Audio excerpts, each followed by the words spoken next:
Join किया। और मैं ये भी बताना चाहता हूँ कि मैं खुद बिहार का हूँ और करीबन 16-17 साल में दूसरे राज्यों में सेवा करने के उपरांत मैं यहाँ आया हूँ, यहाँ पे आया हूँ, यहाँ आया हूँ। और बिहार की परियोजनाओं से मुझे व्यक्तिगत रूप से लगाव है, क्योंकि ये हमारे प्रदेश की योजना है। अभी इस परियोजना का जब मैंने फाइल का अध्ययन करना शुरू किया तो मैंने ये पाया कि इस परियोजना में जो रुकावटें जो रेलवे बोर्ड रह रहे थे बंद करते हैं, मेरे पास रेलवे बोर्ड की चिट्ठियाँ हैं कि इस परियोजना में कोई खर्चा न किया जाए। फिर सांसद महोदय का पत्र आता था कि भाई इस परियोजना को चालू करें, आप लोग कृपया इसको देखें। 9/8/2022 का पत्र है। सर ने माननीय मंत्री जी को भी लिखा है। उसके बाद हम लोगों ने जो प्रयास किया है कि 13/5/2022 तक additional member works railway board को हम लोगों ने लिखा है कि भाई हमको पैसा दीजिए। ये मेरा पत्र है जो यहाँ के परिवहन विभाग के अधिकारी हैं, क्योंकि ये काम के थ्रू होता है। जी आया।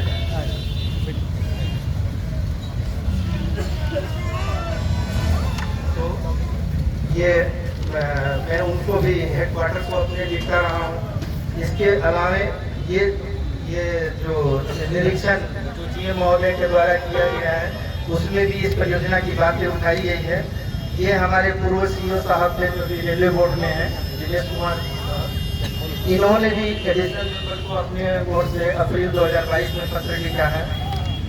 अभी जो हाल की घटनाएं हैं मैं उसके बारे में ये कहना चाह रहा हूँ कि सर ने एक पत्र दिया था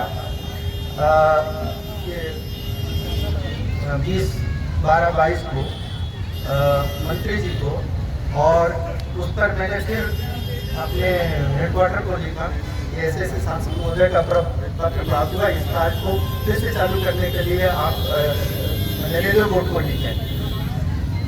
उसके बाद फिर मैंने ये मिस्टर रजनीश तिवारी कोई हैं पंडित टोला पटना के, उनके पत्र का भी मैंने जवाब दिया।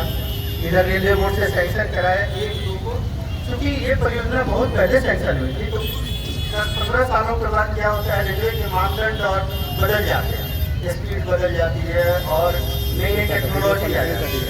तो एक तकनीकी रूप से मैं जिम्मेवार होने के नाते मैंने लिखा कि नहीं, ये जो पहले से DPR बनाया गया था वो अब अप्रासंगिक हो गया है, तो इसलिए इसको फिर से सर्वे करने की अनुमति दी जाए।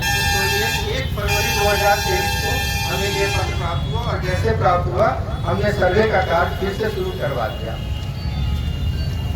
इसमें आप देखें ये रेलवे बोर्ड से सब लेटर है कि सर के पत्र के आधार पे माननीय गृह मंत्री एवं सहकारिता मंत्री का पत्र जो रेलवे मंत्री को प्रेषित है, और माननीय सांसद पाटलिपुत्र राम कृपाल यादव जी का पत्र जो माननीय गृह मंत्री सहकारिता मंत्री को प्रेषित है, इनको लिखा।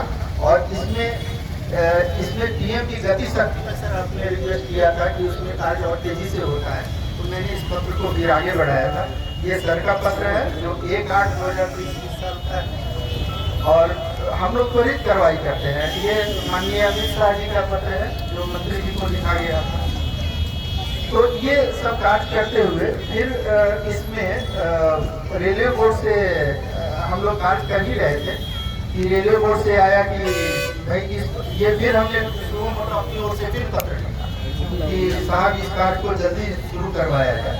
हमें ये 25/8 को मैंने फिर से अलग से एक पत्र लिखा। और ये हमारे इसमें क्या एक वर्ड है डिफ्रीजिंग, मैंने परियोजना को शिथिल कर दिया गया है। तो रेलवे बोर्ड ने मैंने जब ये पूरा पत्र लिखा था तो रेलवे बोर्ड ने मुझसे कहा कि आप डायरेक्ट नहीं लिख सकते हैं, आप अपने महाप्रबंधक महोदय से अनुमोदन प्राप्त कर ये लिखा है, हमको लिखिए। तो ये आप देख सकते हैं उस समय में हमारे अनुपम शर्मा महाप्रबंधक महोदय थे, तो उन्होंने इस मेरे प्रस्ताव को फिर से यहाँ अप्रूव किया है। तो इसको फिर मैंने रेलवे बोर्ड देखा। फिर इसके पत्र के जवाब में रेलवे बोर्ड से आया गया कि आप पूरी परियोजना को ये लेटेस्ट है 10/10 का पत्र है, इसमें आया कि डिफ्रीजिंग का project without considering the face DPR, मैंने पूरा डीपीआर जो अभी सर्वे चल रहा है पूरा का डीपीआर एक साथ देखिए तब मैं डिफ्रीज करने पर विचार करेंगे। फिर मैंने सोचा कि ऐसे काम नहीं चलेगा, क्योंकि हम लोग टीका से पहले आप लोगों को ज्ञात होगा कि मैं काम चालू किया था, बट वैसे ही अमाउंट में पिछले साल कुछ प्लेटफॉर्म का एफओ भी नहीं बन सका और प्लेटफॉर्म आधा अधूरा रह गया, कुछ नहीं गया। फिर मैंने अलग से ये 26 अक्टूबर को मैंने रेलवे बोर्ड से आग्रह किया कि ये सब काम बाकी रह गए हैं ईटा स्टेशन पे, तो हमको कम से कम 18 करोड़ रुपया दिया जाए तो ताकि हम इस काम की शुरुआत कर सकें।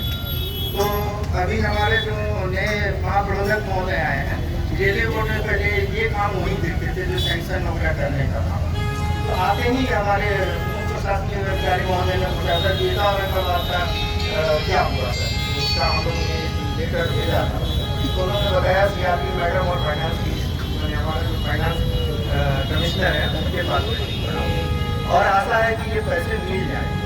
तो इसमें मैंने ये डिफ्रीजिंग अभी नहीं हुआ है, बट इतना ये पार्शियल डिफ्रीजिंग कर सकते हैं कि ये करके हम डेटा साइड से काम, क्योंकि अभी हमारा जो डीपीआर है ये 120 किलोमीटर का पूरा कंपाइल करने में हमको कम से कम जनवरी लगेगा।